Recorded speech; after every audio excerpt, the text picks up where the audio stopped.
أها، إذا العيش في هذاك الزمان ما كان سيء لهذه الدرجة. طيب فجي بعد الظهر اليوم؟ أنا مش كويس في هذه الأشياء، يعني أتكلم مع الناس اللي ما أعرفهمش. هم مش غرباء، هم ناس من حالتنا. أيوة، بس الكل مشغولين جدا، ما أعتقدش إنهم بيهتموا بهذا النوع من الحوارات. وكمان على الإضافة مشتش أفرض نفسي على أحد. أصلا الموضوع مش محاولة إقناع الآخرين بأي شيء. الهدف هو خلق فضاء فيه نسمع بعض من البعض، شوف كيف نقدر نعمل مع بعض عشان نطور حالتنا. شفت إن الناس يعني بالفعل يشاركوا في الحوارات الهادفة. بس هل تعتقدي أن الحوار يقدر يغير أي شيء؟ فكر في خطة 10 سنوات. آلاف الحوارات من هذا النوع حدثت في هذه الفترة، مما أدى إلى تغييرات عظيمة. عاد أنا شفت هذا الفيديو الرائع، كيف إنه الحوارات الهادفة تقدر تغير حياة الشخص.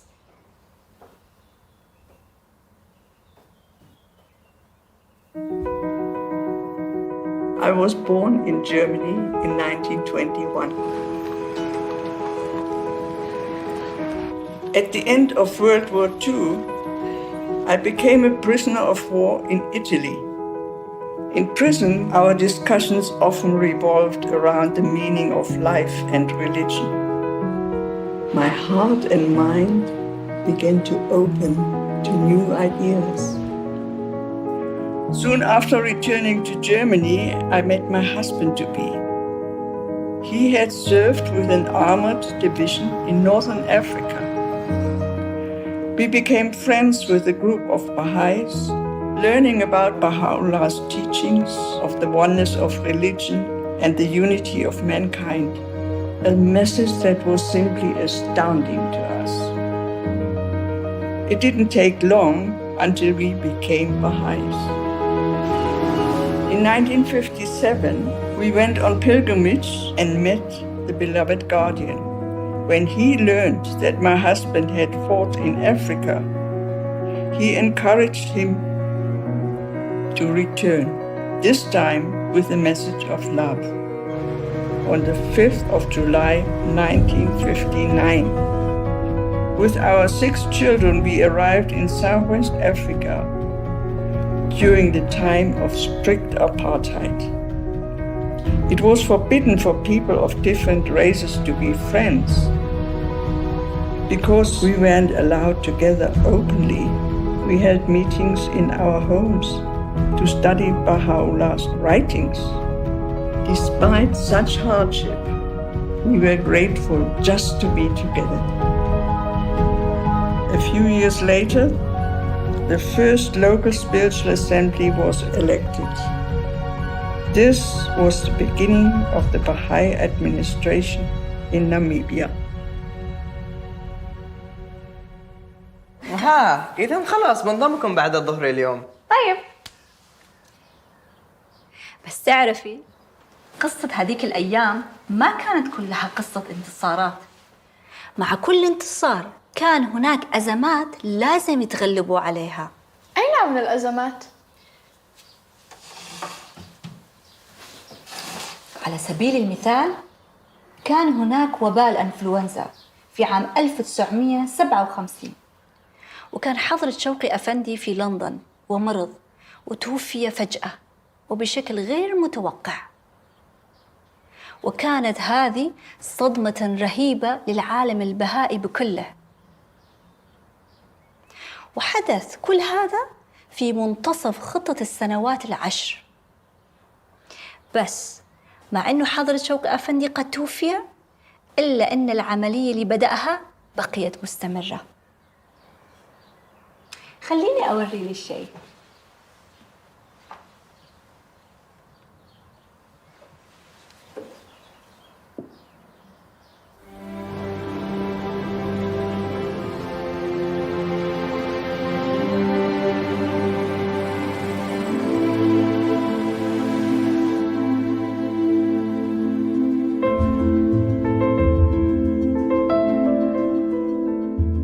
There was an overwhelming sense of grief and desolation upon the passing of the guardian.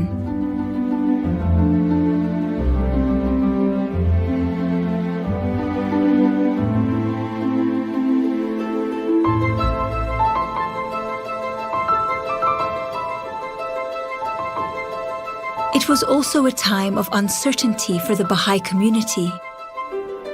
How would their affairs be directed? How would they be guided?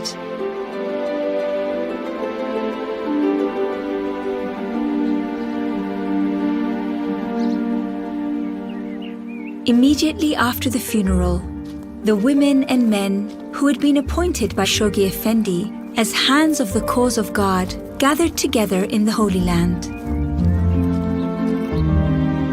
These distinguished individuals, whose main duties were the protection and propagation of the faith, became responsible for coordinating the affairs of the Baha'i community until the Universal House of Justice could be elected. The power of the covenant to maintain unity was evident in the community's unwavering loyalty to the hands of the cause.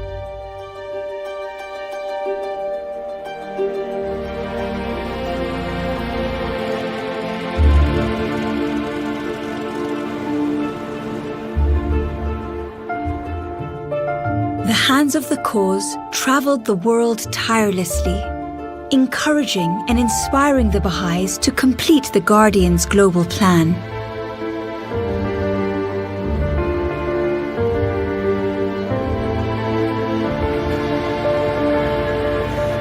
Baba Mungu wa mapenzi, usisamehe dhambi zangu, mimi ni kipofu masikini mbele yako. Baba Mungu wa mapenzi, usisamehe dhambi zangu, mimi ni kipofu masikini mbele yako. Bahaula asifiwe, Bahaula asifiwe, Bahaula asifiwe, mkombozi wa dunia. Bahaula asifiwe, Bahaula asifiwe, Bahaula asifiwe, mkombozi wa dunia.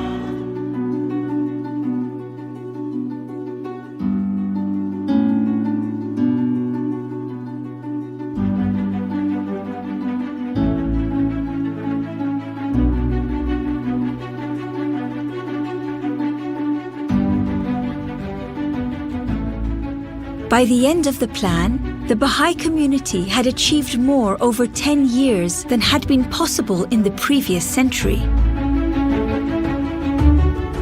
The number of countries and territories in which Baha'is resided had doubled to 259 in more than 14,000 localities.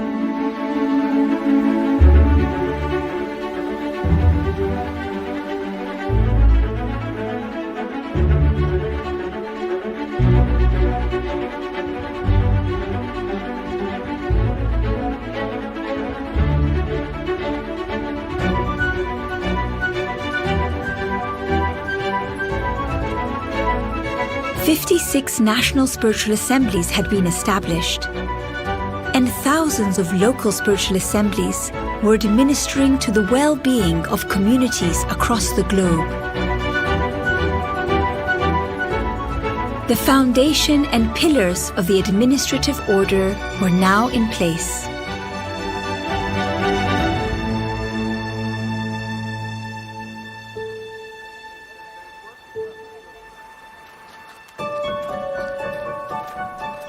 On the 21st of April, 1963, members of 56 national assemblies from around the world gathered together at the house of Abdul Baha in Haifa to elect the Universal House of Justice, the international governing body of the Baha'i faith.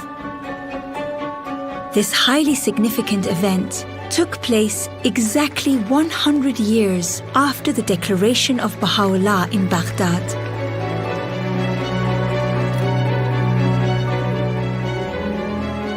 The hands of the cause requested that they themselves be left free from election to this institution so as to perform the services assigned to them by the Guardian.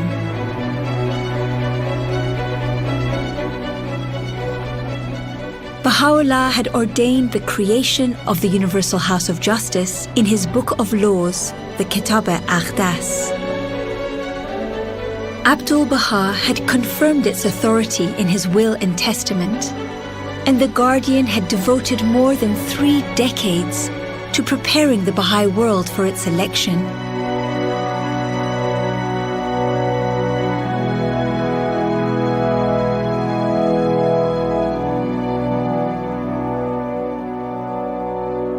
Through the agency of the Universal House of Justice, the Covenant of Baha'u'llah continued to fulfill its life-giving purpose.